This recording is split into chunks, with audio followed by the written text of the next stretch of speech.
پاکستان کے جو بالرز ہیں وہ مڈل اوورز میں وکٹ حاصل کرنے میں ناکام رہے ہیں، اور جس کی وجہ سے ٹیم کی پرفارمنس پر بہت ہی برا اثر پڑتا رہا ہے۔ دوسرے نمبر پر جی بات کرتے ہیں جی فیوریٹزم کی یا کیپٹنسی کی ناکامی کی، تو وہی بات ہے، کہا جاتا ہے کہ کھلاڑیوں کا ایک گروپ ہے، جیسا کہ سٹوری سامنے بھی آئی تھی، ہم نے بھی اپنا ایک ویلا کیا تھا اس کے اوپر، کہ طلہ رحمانی جن کھلاڑیوں کا ایجنٹ ہے، تو ان کی سلیکشن ہوتی ہے ٹیم کے اندر، ان کو زیادہ پروٹوکول دیا جاتا ہے، ان کو تحفظ دیا جاتا ہے، اور جن کھلاڑیوں کے کیپٹن کے ساتھ نہیں بنتی تو وہ ان اینڈ آؤٹ کا شکار ہوتے ہیں، ان کو تحفظ نہیں ملتا، اور اس طرح سے ان کی ٹیم میں جگہ نہیں بن پاتی۔ اور اس کے علاوہ جی یہی کچھ ہے کہ کھلاڑی اگر پرفارم نہیں بھی کر رہے ہوتے تھے تو ان کو مسلسل کھلایا جاتا ہے۔ اب جیسے شاداب خان ہے، وہ پرفارم نہیں کر رہے تھے، ان کو کھلایا گیا۔ اسی طرح سے سعود شکیل اچھی بیٹنگ کر رہے تھے، اور وہ محمد رضوان سے، ظاہری بات ہے وہ پراپر بیٹسمین ہے، سعود شکیل محمد رضوان سے اچھی بیٹنگ کر رہے تھے، لیکن رضوان کو نمبر 4 پہ کھلایا جا رہا تھا اور سعود کو نمبر 5 یا 6 پہ بھیجا جا رہا تھا۔ تو یہ بھی ایک پرابلم ہے۔ وہ بابر اعظم کے اوپر کافی عرصے سے یہ الزام لگتا رہا ہے کہ وہ اپنے فیوریٹ پلیئرز کو ترجیح دیتے ہیں، اور جو کھلاڑی ان کو پسند نہیں ہے تو ان کو سائیڈ لائن لگایا ہوا ہے۔ آپ سرفراز احمد کی بات کریں تو محمد رضوان کے ساتھ کیونکہ بابر اعظم کی اچھی تعلق داری ہے، تو محمد رضوان کی وجہ سے ان کو بعض مواقع پر جہاں پہ ان کی جگہ بنتی تھی، ان کو چانس ملنا چاہیے تھا، نہیں ملا ہے۔ اسی طرح سے عماد وسیم کی جگہ بن سکتی تھی، لیکن محمد نواز کو پریفر کیا گیا ہے، اسامہ میر کو پریفر کیا گیا ہے، عماد وسیم کو ورلڈ کپ اسکواڈ میں شامل نہیں کیا گیا، یا ون ڈے کرکٹ کے لیے ان کو کنسیڈر نہیں کیا جاتا۔ تو یہ ایک ایشوز ہیں، اور اسی طرح سے پھر جب اس طرح ہوتا ہے تو پھر ٹیم کے اندر جو ہے وہ جیلن ہونے کا فیکٹر نہیں ہوتا، اور بعض کھلاڑی انسیکیور محسوس کرتے ہیں، اور بعض کھلاڑی کیونکہ ان کو پتہ ہوتا ہے کہ ہم پرفارم کریں نہ کریں ہمیں تو کھلایا جائے گا، تو وہ انڈر پرفارم کرتے ہیں، اور وہ چاہے اچھی فارم میں نہ بھی ہوں تو وہ فوکس نہیں کرتے اپنی فٹنس کے اوپر یا اپنی پرفارمنس کے اوپر، اور اس کا امپیکٹ اوور آل ٹیم کے ریزلٹس کے اوپر پڑتا ہے۔ اور آپ نے دیکھ لیا ہے کہ ورلڈ کپ کے اندر جو ہے پاکستان کی ٹیم کی پرفارمنس کے اوپر کافی اس کا اثر پڑا ہے۔ تو یہ فیکٹس ہیں، ان کو کوئی ڈینائی نہیں کر سکتا، اور جب ٹیم مینجمنٹ سے پوچھا جائے وہ یہی کہتے ہیں کہ یہی پاکستان کے بیسٹ اویلیبل گروپ ہے ٹیلنٹ کا، اس کو کھلایا جا رہا ہے، لیکن پھر بھی کچھ پلیئرز ایسے ہیں جن کو کھلایا جاتا، جیسے برار احمد کو کھلا سکتے تھے لیکن ان کو نہیں کھلایا گیا۔ اسی طرح سے عماد وسیم کو اگر کھلاتے شاید نتائج مختلف ہوتے ہی، تو ایک ہی بات ہے کہ 1 یا 2 میچز کا فرق پڑتا ہے۔ یہاں پر تو پاکستان کی ٹیم اگرچہ 2 میچز اور جیتی تو پہنچ سکتی تھی سیمی فائنل میں، لیکن پھر بھی وہی بات ہے جیسے جنوبی افریقہ کے خلاف میچ میں پاکستان کی ٹیم پورے اوور نہیں کھیل سکی، اگر پورے اوور کھیل جاتی اور 20-25 رنز اور ہوتے تو پاکستان کے لیے نتیجہ مختلف ہو سکتا تھا۔ افغانستان کے خلاف جو میچ ہے اس میں بھی پاکستان اگر اچھی بالنگ کرتا تو پاکستان کے لیے جو نتائج ہیں وہ مختلف ہو سکتے تھے۔ تو یہ ایک بہت بڑا فیکٹر ہے جو ٹیم کے اندر جو ہے فیوریٹزم یا پسندیدہ کھلاڑیوں کو پروموٹ کیا جاتا ہے، اور جن کھلاڑیوں کو پسند نہ کیا جائے ان کے لیے پھر ٹیم میں جگہ بنانا مشکل ہو جاتا ہے۔ اس کے بعد جی اگلا جو پوائنٹ ہے وہ یہ ہے کہ پاکستان نے ون ڈے کرکٹ کو بہت کم فوکس کیا ہے۔ یہ پھر پہلے پوائنٹ کے ساتھ کوئنسائڈ کر رہا ہے، جیسے ہم نے آپ کو پہلے بھی بتایا کہ ہمارا مین فوکس T20 یا PSL ہے، اور اس کی بنیاد کے اوپر T20I یا PSL میں جو کھلاڑی پرفارمنس دکھاتا ہے اس کو ہم ٹیسٹ اور ون ڈے ٹیم میں بھی کھلا دیتے ہیں، حالانکہ ٹیسٹ اور ون ڈے ڈیفرنٹ فارمیٹس ہیں۔ تو پاکستان کی پریورٹی جو ہے وہ ون ڈے کرکٹ یا ٹیسٹ کرکٹ نہیں ہے، اور پاکستان بہت کم ون ڈے، خاص طور پہ ون ڈے کرکٹ کی بات کریں، بہت کم ون ڈے کرکٹ پاکستان کھیل رہا ہے۔ سن 2019 اور 2023 کے ورلڈ کپ کے درمیان یہ جو 2 ورلڈ کپ پچھلے ہوئے ہیں، 4 سال کے عرصے میں پاکستان نے صرف 36 ون ڈے انٹرنیشنل میچز کھیلے۔ 4.25 سال کا تقریباً یہ عرصہ بنتا ہے۔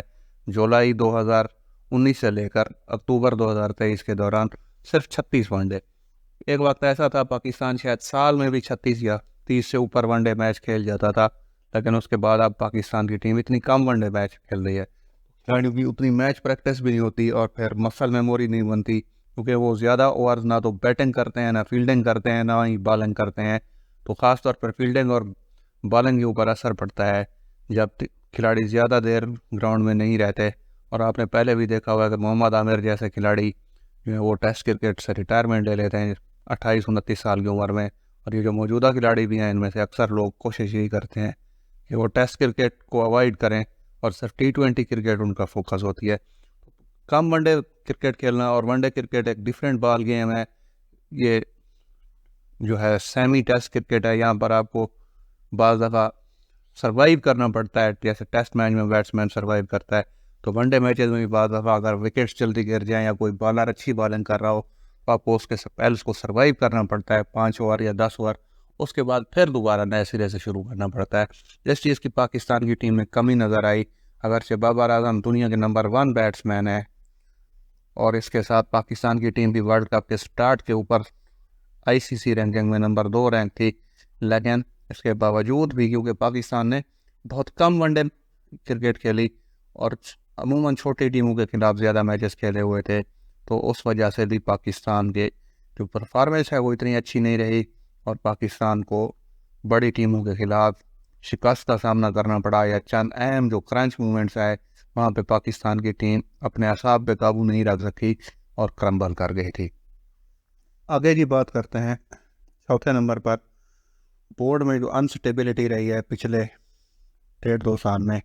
جیسا کہ آپ جانتے ہیں کہ جب PTI کی حکومت تھی اس وقت پاکستان کرکٹ بورڈ کے چیئرمین رمیز راجہ صاحب تھے، تو ان کے بعد جب حکومت ختم ہوئی تو ان کو ہٹائے جانے کی باتیں شروع ہو گئی تھیں. تو وہ آپ ذرا جس بندے کو اپنی کرسی کی پڑی ہو پھر وہ اپنی کرسی بچانے کی کرتا ہے، اس کا فوکس ڈائیورٹ ہو جاتا ہے. پاکستان میں ہر شخص جو کہ کسی عہدے پر بیٹھا ہوتا ہے اس کی کوشش ہوتی ہے کہ وہ زیادہ سے زیادہ وقت جو ہے وہ اس عہدے پہ گزار سکے. بہرحال پچھلے سال نومبر-دسمبر میں حمید راجہ کو عہدے سے ہٹا کے پھر نجم سیٹھی صاحب کو لایا گیا. نجم سیٹھی کو جب لایا گیا تو پھر پیپلز پارٹی اور مسلم لیگ نون کے اندر جو ہے وہ ٹسل چھڑ گئی تھی. تو نجم سیٹھی صاحب کے ساتھ ذکا اشرف صاحب بھی میدان میں آ چکے تھے اور پھر نجم سیٹھی صاحب کو ہٹا کے ذکا اشرف صاحب کو بنایا گیا. جب ذکا اشرف کو بنایا گیا تو ان کو بھی آرام سے بیٹھنے نہیں دیا جا رہا تھا اور کہا جاتا ہے کہ ان کے خلاف جو ہے مختلف کورٹس میں ریٹ بھی دائر کی گئی تھی، نہیں ہونے چاہیے اور ان کی تعیناتی غیر یقینی ہے. تو کرکٹ بورڈ کے اندر جو انسٹیبلٹی رہی ہے اس کا بھی بہت امپیکٹ پڑتا ہے ٹیم کے اوپر، اور یقیناً پڑا بھی ہے. اور پاکستان کی پرفارمنس میں وہ جھلک بھی نظر آ رہی ہے کہ غیر یقینی صورتحال کی وجہ سے کھلاڑی جو ہے وہ اپنا فوکس مکمل طور پہ گیم پر نہیں رکھ پا رہے تھے. ایون کے کھلاڑیوں کو سینٹرل کانٹریکٹ بھی نہیں دیا گیا تھا. تو اسی طرح سے آخر میں ہم یہ ڈسکس کر رہے ہیں کہ بورڈ کے اندر جو ہے وہ بورڈ کی بھی نااہلی ہے. ورلڈ کپ چل رہا تھا، اگرچہ کچھ ایشوز اگرچہ سامنے بھی تھے یا پتہ بھی تھا. پہلی بات ہے کہ جب انضمام کو چیف سلیکٹر بنایا تھا تو کنفلکٹ آف انٹرسٹ اگر تھا بھی تو اس کو دیکھ لیتے، پہلے ہی چیک کر لیتے. دوسری بات یہ ہے کہ جب ورلڈ کپ چل رہا تھا تو اس وقت یہ بیان بازی کرنے کی کیا ضرورت تھی. بابر اعظم کی جو چیٹ ہے وہ بھی لیک کر دی گئی، انضمام کے اوپر ایلیگیشن لگائے گئے اور ان کے خلاف ورلڈ کپ کے دوران ہی انکوائری سٹینڈ کر دی گئی. پھر ان کے ریزائن کو پہلے ایکسیپٹ نہیں کیا گیا، پھر جب وہ TV چینلز کے اوپر آئے تو ریزائن ایکسیپٹ کر دیا گیا. تو اس کا بھی اثر پڑتا ہے کھلاڑیوں کے اوپر. صاحب ظاہر ہے انضمام کی کھلاڑیوں کے ساتھ افیلیشن تھی اور وہ جیسے طلہ رحمانی ہے ان کے ساتھ کمپنی میں دوسرے کرکٹرز کے ساتھ ان کا وہ تھا، لیکن بات یہ ہے کہ وہ جو کمپنی ہے وہ فیلڈ ہو چکی تھی اور کہتے ہیں کہ اب وہ ان ایکٹیو ہے. بہرحال وہ ایک علیحدہ سٹوری ہے، لیکن کرکٹ بورڈ کی نااہلی ہے کہ انہوں نے میٹرز کو صحیح طریقے سے ہینڈل نہیں کیا اور پلیئرز کے اوپر جب سائیکولوجیکل پریشر پڑتا ہے تو وہی پریشر ہے وہ فیلڈ کے اوپر بھی ظاہر ہوتا ہے. جب کھلاڑی انسیکیور فیل کریں گے تو وہ اپنی 100% ایفرٹ دینے میں بھی کامیاب نہیں ہوں گے. تو یہ پاکستان کرکٹ کی جو موجودہ صورتحال ہے ڈپلوریبل ہے، اس کے بارے میں ہم نے آپ کو بتایا ہے. اور مین وجوہات پاکستان کی جو شکست کی بنی ہے ہماری نظر میں ہم نے آپ کو کوالٹی وائز وہ بتایا. آج ہم نے فگرز کا جائزہ نہیں لیا، لیکن ہم نے زیادہ فوکس یہ رکھا ہے کہ کون سے وہ فیکٹرز تھے جن کی وجہ سے پاکستان کی ٹیم کی پرفارمنس اتنی مایوس کن رہی ہے اور کرکٹ جو قوم کو متحد کرتی ہے. اب بارہا ایسے مواقع آ رہے ہیں کہ کرکٹ کی وجہ سے پاکستان کی قوم کو اور لوگوں کو مایوسی کا سامنا کرنا پڑ رہا ہے. کرکٹ ایک جنون کا نام ہے اور کرکٹ ایک پیشن ہے، لیکن آج کل اور پچھلے کافی عرصے سے پاکستان کی جو ٹیم ہے وہ مسلسل شائقین کرکٹ کو مایوسی کرتی آ رہی ہے. اب دیکھتے ہیں کہ آگے کیا ہوتا ہے. بدلتا ہے رنگ آسماں کیسے کیسے. اب دیکھتے ہیں کہ ورلڈ کپ جب ختم ہوگا تو ورلڈ کپ کے فائنل تک ابھی چیئرمین کو ایکسٹینشن دی گئی تھی وزیر اعظم کی طرف سے. تو اب دیکھتے ہیں کہ وزیر اعظم صاحب اگلی موو کیا کرتے ہیں. اب تو پاکستان کی ٹیم ٹورنامنٹ سے باہر ہو چکی ہے. تو let's keep our fingers crossed. Till next video. اللہ حافظ. Take care.